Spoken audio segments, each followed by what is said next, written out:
Welcome to Kenton Teaches. Enjoy the video. In this video, I will compare folate versus methylfolate.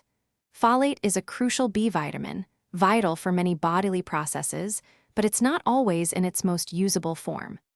Methylfolate, on the other hand, is the active form that your body can immediately utilize. We'll explore why this distinction is important for your health, how your body processes each type, and which might be better for you. Natural folate is abundant in foods like spinach, asparagus, and oranges. However, many processed foods and supplements contain synthetic folic acid. Your body needs to convert both natural folate and folic acid into methylfolate to use them effectively.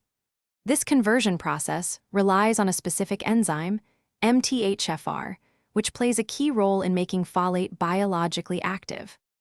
Methylfolate is essential for critical functions like DNA synthesis and repair, ensuring your cells grow and divide properly. It also plays a significant role in producing neurotransmitters, impacting your mood and cognitive function.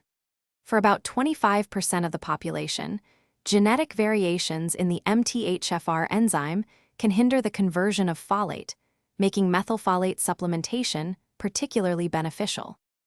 When deciding between folate and methylfolate, consider your individual needs.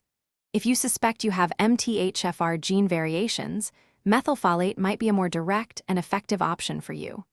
Always consult a healthcare professional to get personalized advice on the best form and dosage for your specific health goals.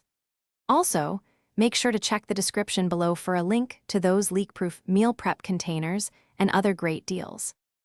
Thanks for watching. Please subscribe if this video was helpful.